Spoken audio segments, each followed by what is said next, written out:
வெங்கடேஷாய. ஸ்ரீ வெங்கடேஸ்வரா பக்தி தொலைக்காட்சி நேயர்கள் அனைவருக்கும் இனிய மாலை வணக்கம்.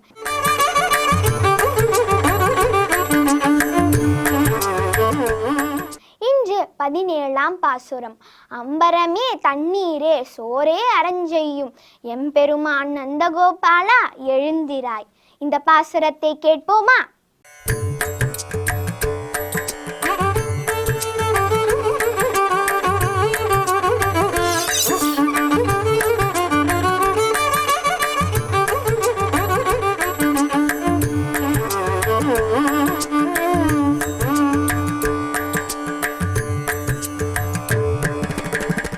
திருவேங்கடமுடையான் திருவடிகளே சரணம். ஸ்ரீமதே ராமானுஜாய நமஹ. ஆழ்வார் திருவடிகளே சரணம். நீளாதுங்கஸ்தனகிரிதடே சுப்தமுத்போத்ய கிருஷ்ணம் பாரார்த்தியம் ஸ்வம் ஸ்ருதிசரசிரசித்தமத்யாபயந்தே ஸ்வோஷ்டிஷ்டாயாம் ஸ்ரஜினிகலிதம் யாபலாத்கிருத்ய புங்க்தே கோதாதஸ்யை நம இதமிதம் பூய ஏவாஸ்து பூயः. அன்னவயல் புதுவை ஆண்டாள் அரங்கற்கு பண்ணு திருப்பாவை பல்பதியம் இன்னிசையால் பாடிக் கொடுத்தால் நற்பாமாலை பூமாலை சூடிக் கொடுத்தாலை சொல்லு. சூடிக் கொடுத்த சுடர்கொடியே தொல்பாவை பாடி அருளவல்ல பல்வளையாய். நாடி நீ வேங்கடவர்க்கென்ன விதியென்ன இம்மாற்றம் நாம் கடவா வண்ணமே நல்கு. அம்பரமே தண்ணீரே சோரே அரஞ்செய்யும் எம்பெருமான் நந்தகோபாலா எழுந்திராய். கொம்பனார்க்கெல்லாம் கொழுந்தே குலவிளக்கே எம்பெருமாட்டி அசோதாய் அறிவுராய். அம்பரம் மூடறுத்து ஓங்கி உலகளந்த உம்பர் கோமானே உறங்காது எழுந்திராய். செம்பொற்கழலடி செல்வா பலதேவா உம்பியும் நீயும் உறங்கேரோரும் பாவாய்.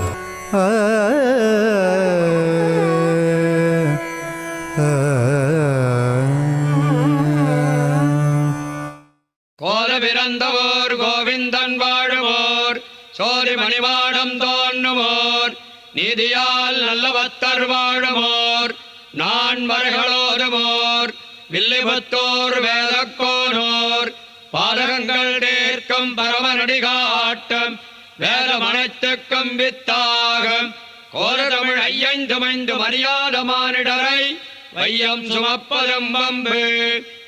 திருவாடி பூரத்துச் சகத்துரித்தாள் வாழியே திருப்பாவை முப்பதும் செப்பினாள் வாழியே பெரியாழ்வார் பெற்றெடுத்த பெண்பிள்ள வாழியே பெரும்போதோர் மாமுனிக்கு பின்னானாள் வாழியே ஒரு 143 வாழியே உயரங்கற்கே கண்ணி உகந்தளித்தாள் வாழியே மறுவாரும் திருவள்ளி வளநாடி வாழியே வன்புருவ நகர்கோதை மலர்பதங்கள் வாழியே.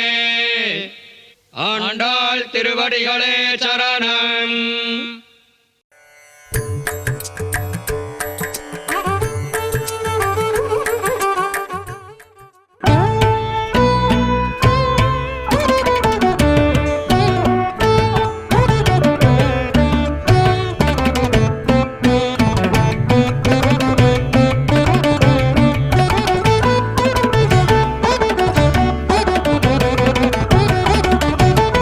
அம்பரமே தண்ணீர்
கருத்தை பார்க்கலாம்.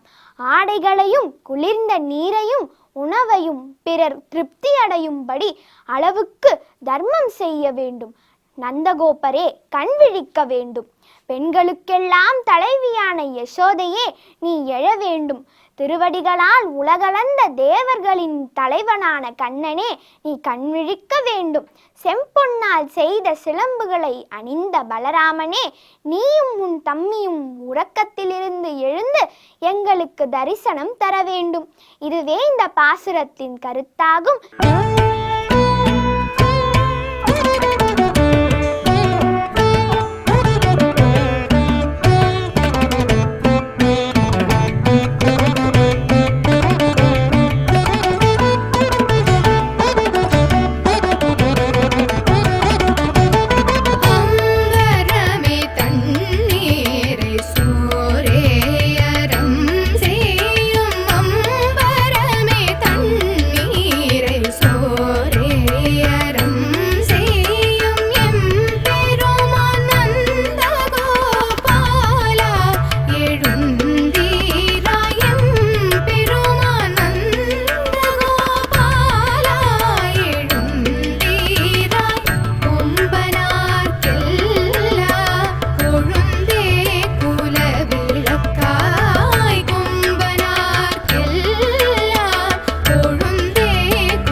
அஞ்சுகுடிக்கொரு சந்ததியாய் ஆழ்வார்கள் தம் செயலை விஞ்சி நிற்கும் தன்மையளாய் பிஞ்சாய் பழுத்தாளையாண்டாளை பத்தியுடன் நாளும் வழுத்தாய் மனமே மகிழ்ந்து. வேதம் வல்லார்களைக் கொண்டு விண்ணோர் பெருமான் திருப்பாதம் பணிந்து என்கிற உயர்ந்த அனுஷ்டானத்தை திருப்பாவை என்கிற திவ்ய பிரபந்தத்திலே ஆண்டாள் நாச்சியார் நமக்கு காட்டிக் கொடுக்கிறாள். கோபிகா பாவனையிலே பாவை நோன்பை தொடங்கியிருக்கக்கூடிய ஆண்டாள் இப்பொழுது கோயில் காப்பான் வாயில் காப்பான் ஆகியோரிடத்திலே அனுமதியை பெற்றுக்கொண்டு கண்ணபிரான் சயனித்திருக்கக்கூடிய இடத்திற்கு வந்து விட்டார்கள். அங்கே உறங்கிக் கொண்டிருப்பவர்களை எழுப்புகிறார்கள். இந்த பாசுரத்திலே யார் யாரெல்லாம் அங்கே உறங்கிக் கொண்டிருக்கிறார்கள்?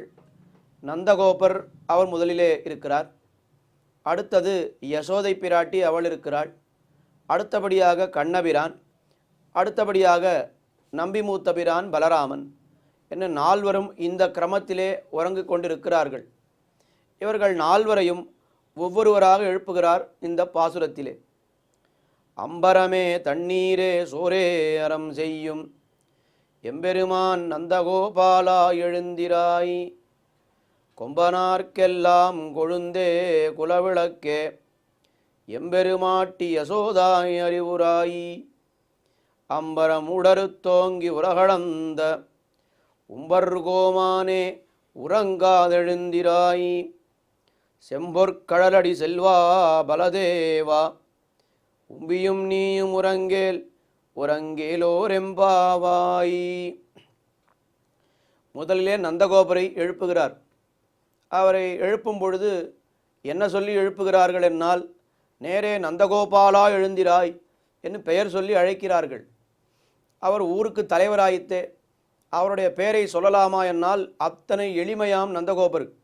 ஒரு சிறுமியர்கள் கூட அவருடைய பெயரை சொல்லும்படி அவ்வளவு எளியவராக அவர் இருக்கிறார்.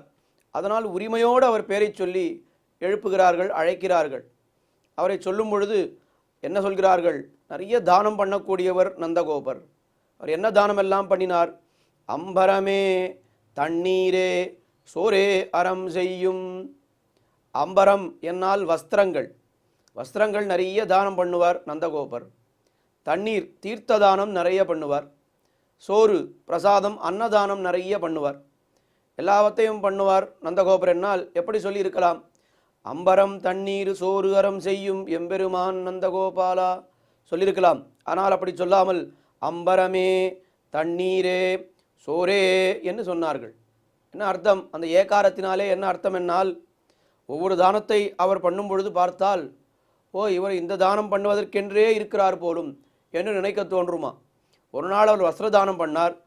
எப்போவுமே வஸ்திரதானம் பண்ணியே பழக்கப்பட்டவர் போல் இருக்கிறது, அதை தவிர வேறொன்று இவருக்கு தெரியாது என்று நினைக்க தோன்றும். ஒரு நாள் தீர்த்த தானம் பண்ணினாலும் அப்படியே நமக்கு நினைக்க தோன்றும். ஒரு நாள் பிரசாத தானம் பண்ணினாலும் அப்படியே நமக்கு நினைக்க தோன்றும். ஆக இப்படி அம்பரமே தண்ணீரே சோரே அறம் செய்யும் எம்பெருமான் நந்தகோபாலா எழுந்திரா. எம்பெருமான் கண்ணபிரானை எம்பெருமான் என்று சொல்ல வேண்டும். ஆனால் அந்த எம்பெருமானை பெற்று கொடுப்பவர் நந்தகோபுரன் என்பதனாலே இவரை பெரிய உபகாரகனாக தெரிவிக்கிறார்கள்.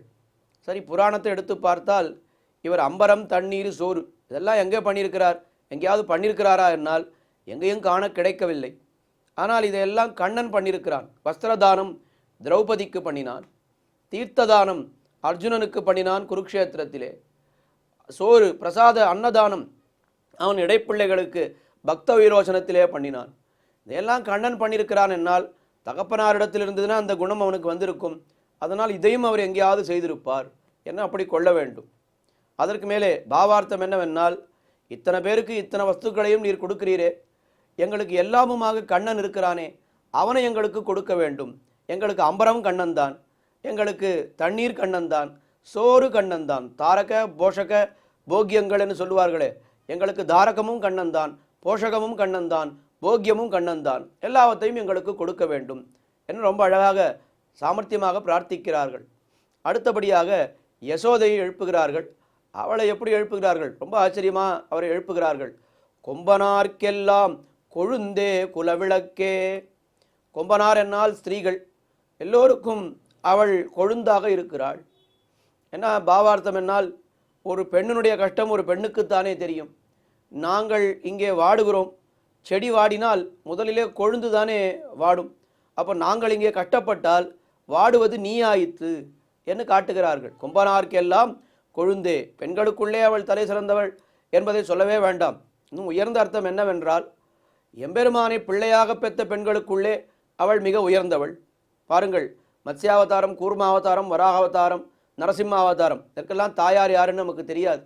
வாமனாவதாரம், ஒரு பெண் பெற்றாள் வாமனனை, பிறந்த அன்னைக்கே யாச்சகம் பண்ண அனுப்பிவிட்டாள். பரசுராமனை ஒரு பெண் பெற்றாள், அவன் என்ன பண்ணார், தாயினுடைய தலையே வெட்டிவிட்டார். ராமனை ஒரு பெண் பெற்றாள், காட்டுக்கு அனுப்பிவிட்டாள். கண்ணனை ஒரு பெண் பெற்றாள், பெற்ற அன்னைக்கே அவள் திருவாய்ப்பாடிக்கு அனுப்பிவிட்டாள் தேவகி. ஆனால் அத்தனை அனுபவம் எம்பெருமானுடைய அத்தனை தாய்மார்களும் பார்க்காத அனுபவத்தை ஒன்று சேர்த்து பார்த்தவள் யார் என்னால் அவள் யசோதை தானே. அப்போ கொம்பனார்க்கெல்லாம் கொழுந்தே குலவிளக்கே, எங்கள் குலத்தையே விளங்கச் செய்த வந்த ஒரு ஸ்திரீ ஆயித்தே. எம்பெருமாட்டி, நந்தகோபாலன் எம்பெருமான் என்னால் இவள் எம்பெருமாட்டி. யசோதாய் அறிவுராய், நந்தகோபரை எழுந்திருன்னு சொன்னார். ஆனால் யசோதை உணர்ந்தாலே போரும் என்னார்கள். நீ உணர்ந்தாலே எங்களுடைய காரியம் நடந்துவிடும். கொம்பனார்க்கெல்லாம் கொழுந்தே குலவிளக்கே எம்பெருமாட்டி யசோதாய் அறிவுராய். அடுத்தது கண்ணபிரான், அவன் சயனித்து கொண்டிருக்கிறான். அவனை எழுப்ப வேண்டும். என்ன சொல்லி எழுப்பலாம்? கண்ணபிரானே எழுந்திருன்னு சொல்லலாம். ஆனால் அப்படி சொல்லவில்லை. அம்பரமூடரு தோங்கி உலகளந்த உம்பர் கோமானே உறங்காதெழுந்திராய். அம்பரம் என்னால் இந்த இடத்துல ஆகாசம் என்று பொருள். அந்த ஆகாசத்தினுடைய எல்லையை தாண்டி உலகையெல்லாம் அளந்தான் திருவிக்கிரம அவதாரத்திலே. அப்படி அம்பரமூடரு தோங்கி உலகளந்த உம்பர் கோமானே, அவன் எப்படிப்பட்டவன்? தேவர்க்கு தேவாவோ என்னும்படியாக தேவர்களுக்கெல்லாம் நித்தியசூரிகளுக்கெல்லாம் தலைவனாயிருக்கக்கூடியவன். உறங்காது எழுந்திராய். ஏன் இப்பொழுது திருவிக்கிரமாவதாரத்தை சொன்னார்கள் என்னால், கண்ணனுக்கும் வாமனனுக்கும் அத்தனை ஒத்துமையாம். இருவருமே பார்ப்பதற்கு அவ்வளவு வசீகரமாக இருப்பார்கள். இருவருமே பண்ணின காரியம் கிருத்திரிம காரியம். என்ன சொல்றது? கள்ளத்தனம். சொன்னது ஒன்று செய்தது ஒன்று என்று சொல்கிறோமே. வாமனன் அப்படித்தானே, என்னுடைய பாதத்தால் யானளப்ப மூணடிமன்னு சொன்னான். கடைசியில் இந்த காலில் அளக்க போறான்னு நினைத்தால் அவன் பெரிய உருவமாகி அவன் அப்படியே தன்னை மாற்றிக்கொண்டு விட்டான். இப்படி பல படிகளாலே இந்த வாமனனுக்கும் கண்ணனுக்கும் ஒத்துமை. கண்ணனை பார்க்கும் பொழுது இவர்களுக்கு வாமனனாகவே தோன்றித்து. அதனால் அப்படியே திரிவிக்கிரமனை அழைத்து விட்டார்கள். ஆனால் இவர்கள் அழைத்தவுடனே கண்ணன் எழுந்திருக்கவில்லை. ஏன் எழுந்திருக்கவில்லை? இந்த கோபிகைகளுக்கு நன்றாக தெரியுமே, அடியவர்களை முன்னிட்டு கொண்டுதான் என்னிடத்திலே வர வேண்டும் என்று. இப்பொழுது நாம் பலராமன் இருக்கிறார், அவரை எழுப்பாமல் என்னை எழுப்புகிறார்களே, நான் பேச மாட்டேன் என்ன அவன் வாய் திறக்காமல் எழுந்திருக்காமல் இருக்கிறான். உடனே இவர்களுக்கு அது புரிந்தது. உடனே பலராமனை எழுப்பினார்கள். செம்பொற்கழலடி செல்வா பலதேவா. செம்பொற்கழலடி, பொற்கால் பொலிய நின்ன சீமானே. தேவகியினுடைய வயிற்றிலே பிறந்த குழந்தைகள் அத்தனையும் மாண்டு விட்டன. 7வது கர்ப்பமாக பலராமன் பிறந்தான். அவனை திருவாய்ப்பாடிக்கு கர்ப்பத்திலேயே அனுப்பிவிட்டார்கள் தேவதைகள் எல்லோரும் சேர்ந்து. எப்பொழுது பலராமன் வந்தானோ, அந்த கர்ப்பத்திலே கால் வைத்தானோ, அதனால்தான் கண்ணன் பிழைத்தான் என்று இவர்களுக்கு அபிப்பிராயம். உன்னுடைய கால் பட்டதனாலே தானே அந்த கர்ப்பத்திலே கண்ணன் தங்கினான். அப்போ செம்பொற்கழலடி செல்வா. செல்வா என்னால் ரொம்ப என்ன பெரிய செல்வத்தை உடையவன், கைங்கரியமாகிற செல்வத்தை உடையவன். பலராமன் யார்? திருவனந்தாழ்வான் தானே பலராமனாக அவதரித்திருக்கிறான். அப்போ பெரிய செல்வத்தை உடையவன். பலதேவா உம்பியன் நீயும் உறங்கேல், நீயும் உன்னுடைய தம்பியும் உறங்காமல் எழுந்திருக்க வேண்டும் என்று சொன்னார்கள். ரொம்ப அழகா வியாக்கியானம் பண்ணினார் நாயனார் என்கிற ஆச்சாரியர். அவர் என்ன சொன்னார்? படுக்கையிலே படுத்தவர்கள் உறங்குவது போக்கி படுக்கையும் உறங்கலாமோ என்று சொன்னார். இவர் யார்? பலராமன். அவர் திருவனந்தாழ்வான் தானே, எம்பெருமானுடைய படுக்கை தானே. அந்த படுக்கை எங்கேயாவது தூங்கி பார்த்துருக்கோமா? படுக்கையிலே படுப்பவர்கள் தூங்குவார்களே தவிர, இப்பொழுது படுக்கையே உறங்குகிறது. இது நீ உறங்கக்கூடாது, உடனே எழுந்திரு. நீ திருமேனிக்காவலாகத்தானே இங்கே வந்து நீ அவதாரம் பண்ணி இருக்கிறாய். அப்போ திருமேனிக்காவலை நீ பண்ண வேண்டும். அவனையும் எழுப்பு, நீயும் எழுந்திரு என்று ரொம்ப அழகாக இந்த பாசுரத்திலே இந்த 4வரையும் எழுப்பினார்கள்.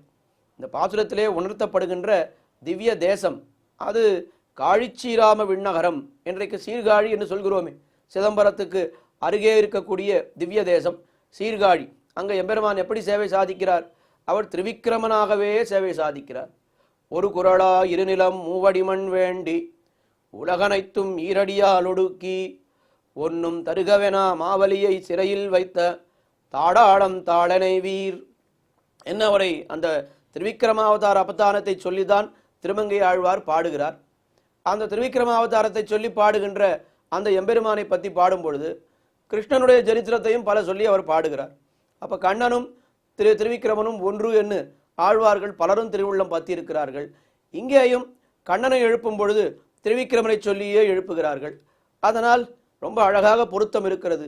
3 இடங்களிலே இந்த திருவிக்கிரமாவதாரத்தை ஆண்டாள் குறிப்பிடுகிறாள். 2வது இடமாக இந்த பாசுரத்திலே குறிப்பிடுகிறாள். இந்த பாசுரத்திலே நாம் அனுபவிக்க வேண்டிய திவ்ய தேசம் அது காழிச்சீராம விண்ணகரம் என்று காஞ்சி சுவாமி நிர்வகித்து காட்டியுள்ளார். தொடர்ந்து இணைந்திருங்கள், திருப்பாவையை அனுபவித்துக் கொண்டிருப்போம். ஆண்டாள் திருவடிகளே சரணம். ஆழ்வார் எம்பெருமானார் ஜீயர் திருவடிகளே சரணம்.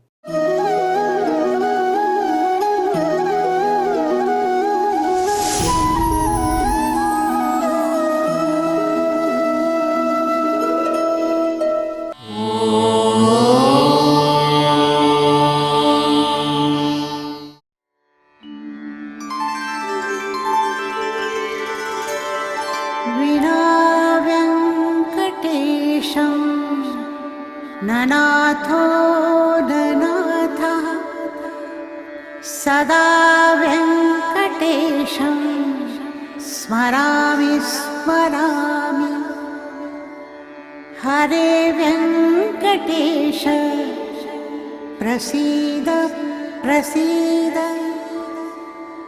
प्रियं वेङ्कटेश प्रयच्छ प्रयच्छ